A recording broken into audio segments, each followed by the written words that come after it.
Hello दोस्तों, कैसे हो आप सब। तो आज हम करने वाले क्लास 11th की चैप्टर नंबर फर्स्ट, जिसका नाम है the portrait of a lady. अब यहाँ पर पोर्ट्रेट का मतलब फ़ोटो या पेंटिंग नहीं है, यहाँ पर पोर्ट्रेट का मतलब डिस्क्रिप्शन है एक लेडी के लाइफ के बारे में। और ये लेडी और कोई नहीं, हमारे पोएट के दादी के बारे में है। ठीक है, इस पोएट में बताया गया कि उनकी दादी कैसी थी, वो कैसी दिखती थी, क्या क्या करती थी। तो चलिए शुरू करते हैं। यहाँ पर राइटर खुशवंत सिंह कहते हैं कि मेरी दादी बिल्कुल यार औरों की दादी की तरह थी। उनकी बूढ़ी, उनके चेहरे पर रिंकल्स थे और लगभग 20 साल से ना वो वैसे ही दिख रही है जब से मैंने उनको देखा है। जान रहा हूँ, कुछ लोग कहते हैं कि एक समय पर मेरी दादी जवान खूबसूरत थी और मुझे उनके एक पति भी था, लेकिन मेरे को इन सब बातों पर यकीन नहीं हुआ। मेरे दादाजी की तस्वीर ड्राइंग रूम में मेंटल पीस जैसे आप देख रहे हो, यहाँ पर आग लगी और चारों ओर से ढका हुआ है, के ऊपर लगी हुई थी। मेरे दादाजी ने सर पर पगड़ी और ढीले ढाले कपड़े पहने थे।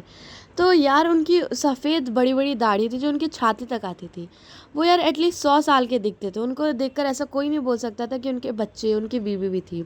बस ऐसा लगता था कि उनके सिर्फ और सिर्फ पोता और पोतियाँ होते थे। और ऐसा बिल्कुल नहीं लगता था कि वो एक टाइम पे जवान भी थे। पोएट को अभी भी यकीन नहीं होता था कि उनकी दादी भी जवान दिख सकती थी। दादी जवान कैसे हो सकती है? मैं 20 साल से जब से देखता आ रहा हूँ, दादी वैसी की वैसी बुढ़ी दिखती है। 20 सालों में तो इसके चेहरे पर कुछ भी बदलाव नहीं आया, इनकी वैसी रिंकल्स नज़र आते। मेरी दादी हमेशा अपने बचपन के गेम के बारे में बताती। जब मैं बच्ची थी तो मैं ये गेम खेला करती थी। ये सब बातें ना मुझे उनके मुंह से शोभा नहीं देती थी, एकदम बेतुकी लगती थी। ये सब चीज़ें जब वो बताती थी मुझे लगता था कि कोई कहानी, कोई ग्रंथ सुन रहा हूँ। और अक्सर मेरी दादी सुनाया करती थी।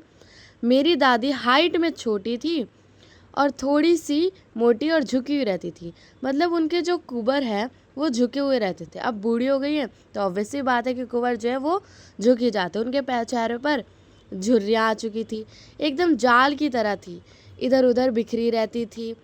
और वो सुंदर नहीं थी, बिल्कुल भी नहीं, लेकिन वो अपने दिमाग से बहुत ज़्यादा सुंदर थी। कहते हैं ना, ब्यूटी विद ब्रेन्स, इस तरह से। इनकी वो बहुत साफ दिल की थी। भले ही चेहरे से खूबसूरत ना हो, लेकिन मन से बहुत ही ज़्यादा खूबसूरत थी। वे धब्बे रहित सफ़ेद कपड़े पहनती थी और कुबर को संतुलित करने के लिए एक हाथ कमर पर रखती थी। यार मेरी दादी को चांदी जैसे सफ़ेद बाल थे, चेहरे पर पीली झुर्रियाँ थी और उनका होठ हमेशा एक भजन गाती रहती थी। मतलब वो हमेशा प्रार्थना करती रहती, भगवान के भजन गाती रहती, कृष्णा कृष्णा हरे रामा रामा रामा, ये सब गाती रहती थी। बिल्कुल एकदम माउंटेन में विंटर लैंडस्केप के जैसे प्रतीत थी, शांत और शुद्ध, जिनकी सांसों में शांति संतोष समाया था। मेरी दादी और मैं बहुत अच्छे दोस्त थे। जब मेरे माता पिता शहर रहने लग गए तब मैं मुझे उन दादी के पास छोड़ दिया था। हम लोग लगातार एक साथ रहते। मुझे सुबह सुबह जगाती थी और स्कूल के लिए तैयार भी करती थी। मुझे नहीं नहा रही हो, मतलब मुझे जब नहा रही होती थी और कपड़ा पहना रही होती थी तो वो कालीन कालीन वंदना के गीत गाती रहती थी। मुझे वो चीज़ याद हो जाए, लेकिन उस गीत को मैं इसलिए सुनता था कि मुझे उनकी आवाज़ अच्छी लगती थी। जब वो मुझे तैयार कर देती स्कूल के लिए तो मुझे स्लेट लेकर आती थी, जिसे वो ऑलरेडी साफ़ कर चुकी थी। यानी कि उस पर येलो चॉक से प्लास्टर कर देती देती थी और एक छोटा सा इंक पॉट और जाल कलम लेके मुझे इन सब के साथ एक पोटली में समा देती थी। अब स्लेट जो है यहाँ पर एक छोटा सा ब्लैक बोर्ड कह सकते हो आप। सुबह का नाश्ता काफ़ी भारी होता था, इसलिए वो मेरे लिए बासी रोटी में बटर शुगर लगा देती थी। मेरे साथ गांव के कुछ कुत्तों के लिए भी वो बासी रोटी ले जाती थी और हम स्कूल चले जाते। मेरे दादी हमेशा मेरे स्कूल जाती थी क्योंकि जो स्कूल था वो मंदिर से जुड़ा रहता था। पुजारी हमें अल्फ़ाबेट यानी ABCD सिखाते थे और मॉर्निंग प्रेयर भी सिखाते थे, जहाँ पर सारे बच्चे कतार में बैठते थे और हम अल्फ़ाबेट सीखते थे। यानी कि जैसे मेरे मेरे को तो नाश्ता देती थी, साथ में कुत्तों को भी लेकर आती थी बासी रोटी और शुगर। जब मेरे माता पिता शहर में बस गए तो उन्होंने हमें बुलावा भेजा और वो टाइम मेरे और मेरी दादी की दोस्ती के बीच का इम्पॉर्टेंट टाइम, क्योंकि उसके बाद से ना उसकी दोस्ती धीरे धीरे, हमारी दोस्ती जो थी धीरे धीरे कम होती चली गई। हम लोग शहर गए और वहीं रहने लगे। हालांकि मैं और मेरी दादी एक ही रूम में रहते थे, लेकिन फिर वे काफ़ी समय तक वो मुझे स्कूल छोड़ने नहीं जाती थी, क्योंकि मैं एक इंग्लिश मीडियम स्कूल में पढ़ता था। बस मुझे लेने आया करती थी। वो गली को कुत्तों को खाना नहीं खिला पाती थी, इसलिए वो चिड़ियों आंगन में चिड़ियों को खाना खिलाती थी। हमारा मिलना धीरे धीरे कम हो गया। कुछ समय के लिए उन्होंने मुझे सुबह सुबह जगाना, स्कूल के लिए तैयार करना जारी रखा, लेकिन फिर भी वो भी बाद में धीरे धीरे छूटने लगा। मुझसे सवाल करती कि आज तुम्हारे टीचर ने तुम्हें क्या पढ़ाया। मैं उनको कुछ अंग्रेजी के शब्द बताता। फिर मैं उनको बताता कि आज मैंने लॉ ऑफ ग्रेविटी के बारे में सीखा, आर्किमेटिक प्रिंसिपल वगैरह वगैरह के बारे में सीखा। लेकिन इन सब चीज़ों से वो खुश नहीं थी, क्योंकि वो मेरे मेरे लेसन्स में मेरा हेल्प नहीं कर पाती थी। चीज़ स्कूल वगैरह में जो पढ़ाया जाता था वो उस पर बिल्कुल भी विश्वास नहीं करती थी, क्योंकि वो चाहती थी कि स्कूलों में भगवान के ग्रंथ है ये सब पढ़ाया जाए, लेकिन हमारे स्कूल में ये सब नहीं पढ़ाया जाता था। ठीक है, फिर मैंने उनको खुश करने के लिए बोला कि हमारे स्कूल में म्यूज़िक भी सिखाया जाता है, तो वो और ज़्यादा खुश हो गई, क्योंकि उनका अकॉर्डिंग जो इंग्लिश मीडियम स्कूल है वो सिंगिंग वगैरह सिखाई जाती थी। बिल्कुल वो एकदम बकवास चीज़ थी। वो भले ही लोगों के नहीं बता मतलब कौन सा वो गाना सिखाते थे, ये सब नहीं बताते, मतलब अच्छे गाने नहीं सिखाते थे उनके अकॉर्डिंग, कि वो लोग भगवान के भजन नहीं सिखाते थे बल्कि दूसरी चीज़ सिखाते थे, तो वो सब उनके लिए मायने नहीं रखती थी। हालांकि मेरी दादी ने कुछ कहा नहीं, लेकिन उनकी चुप्पी का अर्थ यही था, और वो इन मेरी बातों से असमर्थ थी।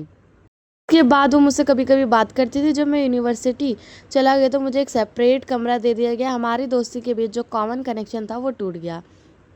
अब वो पूरे दिन चरखा चलाती है, और जो जो चरखा गांधी जी चलाते थे ना, वो वही चरखा चलाती थी। शायद ही किसी से बात करने के लिए उस चरखे को छोड़ती, वरना दिन भर चरखा चलाती रहती। पागल ही हो गई थी बुढ़िया, सूर्य उदय से लेकर सूर्यास्त तक दिन भर बैठ बैठ कर चरखा ही चलाती थी, और सूत काती और भगवान का प्रार्थना करती थी। मतलब कि यार मनी मन भजन वनन गाती रहती थी वो। और जैसे ही वो बरामदे पर बैठकर छोटे छोटे रोटी के टुकड़े करती, वैसी वैसी छोटी छोटी चिड़िया जो उनके आजू बाजू इकट्ठे हो जाती और बिल्कुल एक पागल खाना बना देती। उनकी कुछ चिड़िया जो उनकी टांगों पर आके बैठ जाती थी, चिड़िया आगे जो है उनके कंधों पर भी बैठ कर जाती थी, और मेरी दादी जो थी वो मुस्कुराती रहती थी। वो कभी भी इन मतलब चिड़ियों को भगाती नहीं थी, क्योंकि उनसे क्या होता था, उनका जो पूरे दिन का आधा एक घंटा जो है उसी में आनंद समय था, इसलिए वो जो था मतलब वो खुश हो जाती थी जब वो चिड़ियों को खाना खिलाती थी, उन्हें अच्छा लगता था।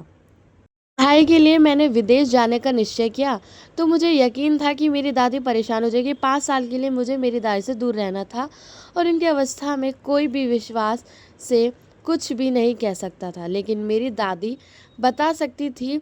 वो बिल्कुल भी भावुक नहीं हुई। वो रेलवे स्टेशन पर मेरे को छोड़ने तो आई, माथे पर किस किया और कुछ भी नहीं बोला। बस उनके चेहरे पर कोई भी एक्सप्रेशन नहीं थे, ना कि हाव भाव थे। बस उन्होंने एक लाइन कहा, जीते रहो पुत्र बाप, और नाम रोशन करो बाप का। ठीक है। उनके और जो थे वो प्रार्थना में व्यस्त थे, और मन ही मन कीर्तन गा रही थी। उसके उस किस को मैंने आशीर्वाद समझ के रख लिया। 5 साल बाद काफ़ी कुछ बदल जाएगा ऐसे मेरे को लगता था, लेकिन मेरी दादी बूढ़ी हो जाएगी, लेकिन ऐसा कुछ नहीं था। वापस लौटा तो स्टेशन पर मेरी दादी से मुलाकात हुई। दादी बिल्कुल वैसी की वैसी थी, एक दिन भी बूढ़ी नहीं हुई, एक दिन भी बूढ़ी नहीं हुई। उसके पास अभी भी कुछ कहने के लिए समय नहीं था। मेरे घर आने के बाद भी उनका सबसे आनंदमय समय जो है वो चिड़िया के साथ ही था, जो वो पहले से ज़्यादा चिड़िया से के साथ समय बिताने लग गई थी। लेकिन मैंने उस शाम उनके अंदर एक बदलाव देखा, कि उन्होंने प्रार्थना नहीं की, बल्कि आसपास जितनी भी औरतें थी उनको इकट्ठा करा और ढोल लेकर गीत गाना शुरू कर दिया।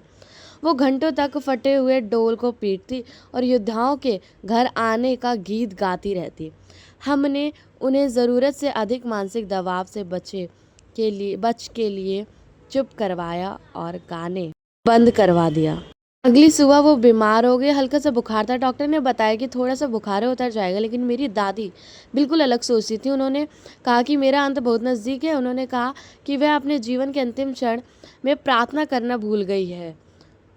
के पास हमसे बात करने का थोड़ा सा भी समय नहीं था। हमने उसका विरोध किया कि दादी तू अभी थोड़ी ना मरेगी, अभी तो तू बहुत दिन जिएगी। हमारे विरोध को निकार दिया और बिस्तर पर पूर्वक लेटी हुई रही और भगवान की प्रार्थना करती रही, माला जपती रही। पहले कि हमें शंका, उनके होठों ने हिलना बंद कर दिया, और हमें लग गया था कि वो अब नहीं रही हैं। और परंपरा के अनुसार हमने उन्हें ज़मीन पर लाल कफन से ढक दिया, और कुछ घंटों तक हमने रोया धोया कि दादी कहाँ चली गई वगैरह।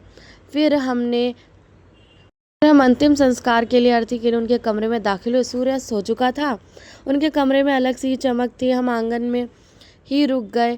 पूरे ब्राह्मों तक तथा कमरे तक ठीक वहाँ तक जहाँ वो कफन से ढकी हुई थी चिड़िया से भरा हुआ था। छत पर हजारों चिड़िया बैठी हुई थी। कोई चहचहाट नहीं। हमें मतलब एकदम शांत थी। हमें चिड़िया के लिए दुख हुआ। मेरी माँ चिड़ियों के लिए रोटी ले गई, लेकिन उन चिड़ियों ने रोटी का एक टुकड़ा भी नहीं खाया और वो रोटी के टुकड़े ऐसे ही रहे। दादी के बॉडी को लेकर चले, वैसे ही सारी चिड़िया फुर से उड़ गई। अगले दिन सफाई कर्मचारी ने रोटियों को एक जगह इकट्ठा कर लिया और यहाँ पर हमारी जो है पोयम एंड हो जाती है। वीडियो को लाइक ज़रूर करना, चैनल को सब्सक्राइब ज़रूर करना।